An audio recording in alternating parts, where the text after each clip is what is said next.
About 6 months after I got married, something big happened that shook up my life. My husband suddenly told me I had to take care of his dad, who was now stuck in bed because of an accident. This was all new to me, and I found it really hard. Then, out of the blue, my husband said, "Let's go chill in Hawaii while you handle my dad." So, off my husband and his mom went to Hawaii, leaving me to take care of his dad. They didn't realize the trouble their decision would cause down the road. My name is Mary, and I'm 30 years old. I've always loved cooking, so after finishing college, I got a job at a big restaurant chain. Now, I work in the planning department, coming up with new menu items. About 8 years into my job, I met Tom, who eventually became my husband. 2 years ago, I decided to go to my favorite Japanese pub alone. I sat at the counter, and next to me was Tom. We got talking and found out we were the same age. We hit it off and exchanged numbers. Tom started inviting me out to dinner often, and we began spending a lot of time together. He was funny and upbeat, and I found myself really liking him. It seemed like he felt the same, and we started dating. Eventually, we got married 6 months ago and now live together in an apartment conveniently located between our workplaces. Sometimes, I slack off on housework because we're both busy with our jobs, but Tom always reassures me with a smile, saying, "You don't have to be perfect at housework. I'm just happy to be with you." I replied, "I wish I could make fancier dinners, but I'm just happy to eat with you." Tom is always so kind, saying, "I treat the people I care about well. I'm so glad to be your husband." I feel the same way, saying, "Me too. I'm lucky to have you." Even after 6 months of marriage, we still have these sweet conversations. I thought our happy days would last forever, but suddenly, everything changed and our happiness disappeared. When I got home from work that day, my husband was already in the living room. Usually, one of us would say, "Hey," but this time, there was an uneasy silence. I nervously asked my husband what was wrong since he looked worried while scrolling through his phone. "Tom, are you okay?" I asked. He replied, "Hey Mary, I'm just really out of it. What's up? You seem scared." I explained, "Oh, it's just that my mom called from your mom's. Your dad was in an accident." I was caught off guard by his unexpected reaction. "What? I didn't expect that. Shouldn't we go see him?" Tom shook his head sadly, saying, "No, we can't." "Why not?" I asked, feeling anxious. "It's just not possible right now," he said. "Mom's taking care of him until he's better." "Oh no," I sighed, feeling helpless. His words made me realize there was nothing we could do at the moment. I let go of his hand and sat down on the sofa. I was worried about my father-in-law. He had just turned 65 and usually took good care of himself, enjoying activities like hiking and golfing on his days off. My husband works for my father-in-law's business, so I knew he must be feeling torn. Not only is he his boss, but he's also his dad. It was hard to imagine him being his usual cheerful self that day when he was clearly upset. A week later, we finally got to visit my father-in-law in the hospital. When I walked into his room, he had a weak smile on his face. "How are you feeling, Dad?" I asked, concerned. He scratched his head apologetically and said, "Mary, I'm sorry for worrying you." I reassured him, "Don't worry, I'm just glad you're safe." He nodded slowly, saying, "I'm okay, but I'll stay in bed for a while." Seeing him smile eased my worries. Unfortunately, the accident had left him with a spinal cord injury, and he was still paralyzed. He had to stay in a hospital for about 2 months for treatment and rehabilitation. Even after he was discharged, he would need ongoing therapy. While he was away, Tom decided to step in as president of his father's company. It felt strange to have my husband as the boss, even if only temporarily. As I was watching Tom and his father talk, my mother-in-law pulled me aside and sarcastically said, "Hey Mary, are you sure you're not confused about something?" "I'm not confused," I replied firmly. "Just because Tom is the president doesn't mean you can take advantage of him. Please don't do that." My mother-in-law shrugged and said, "I don't need to worry about that. I have a job and I'm well compensated." "Fine, but you knew Tom was the boss's son from the start."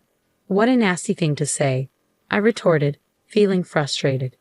But it was all in her imagination. I didn't know Tom was the president's son until we had been dating for a while.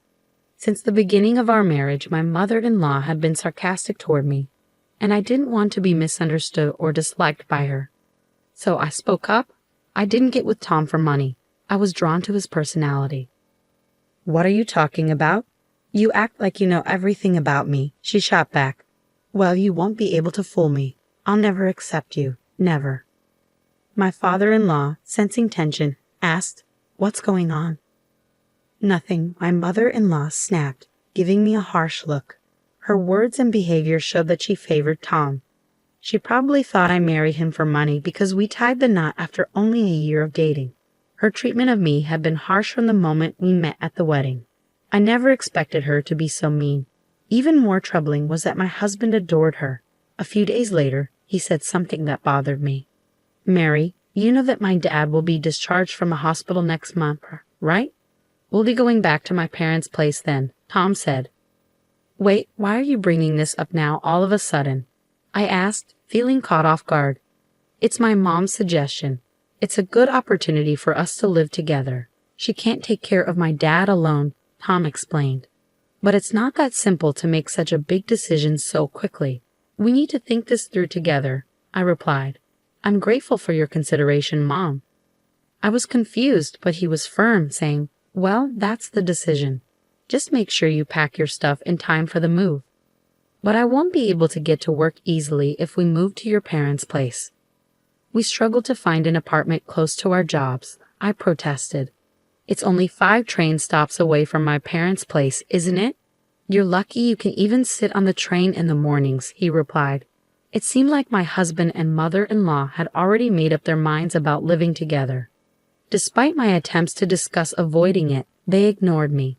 My husband became even more devoted to my mother-in-law, and his treatment towards me got harsher. He started lecturing me every single day.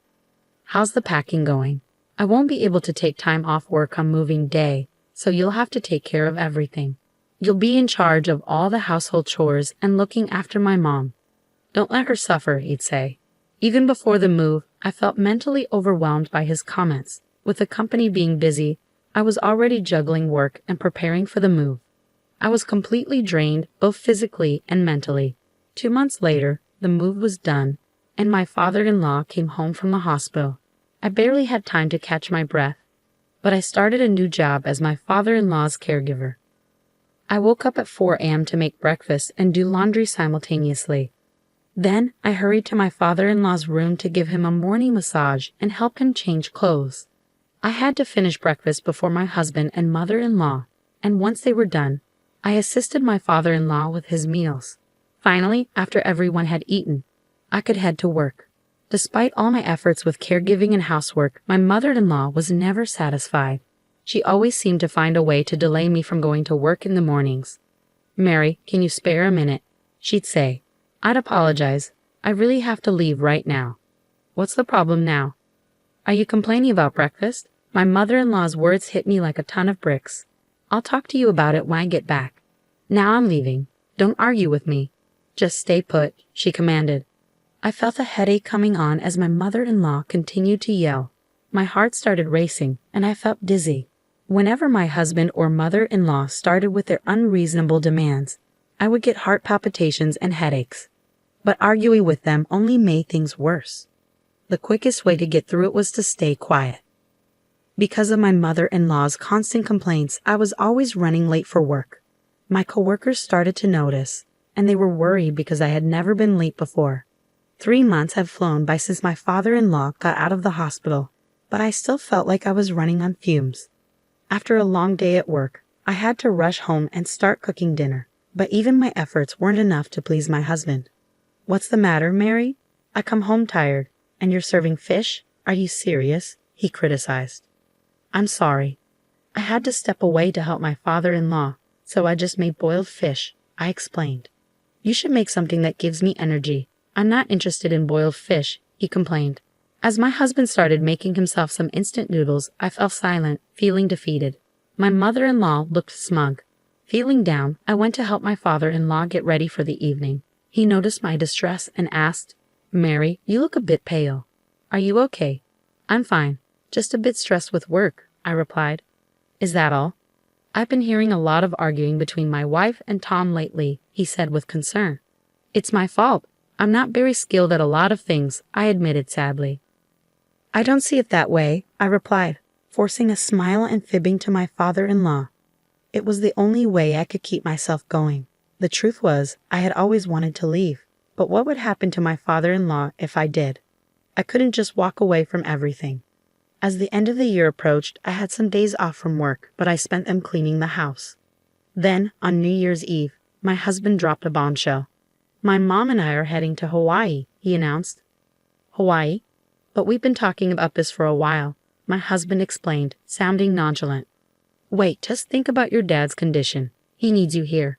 Besides, you're off work, so we should do something together," I pleaded. They both had smug looks on their faces as they showed me their packed carry-on bags. It seemed like they found my confusion amusing as they struggled to contain their laughter. As they walked out the door, my husband casually said, "You'll take care of my dad while we're in Hawaii. We're going to relax, so you're on your own." They both laughed as the door closed behind them. In that moment, something inside me snapped. "What do you mean, take care of him? Why am I the one doing everything alone? I can't handle being treated like this as a family member.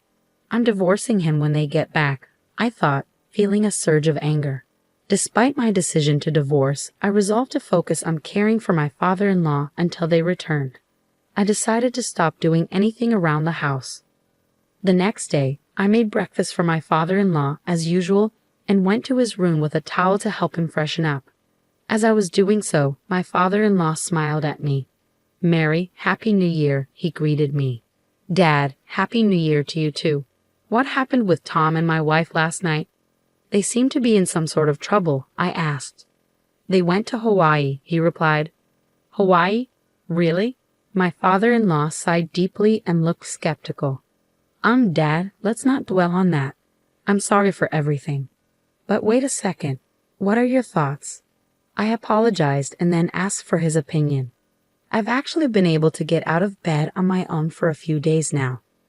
I was waiting for the right moment, but I never expected it to happen like this, my father-in-law explained with a smile, speaking slowly.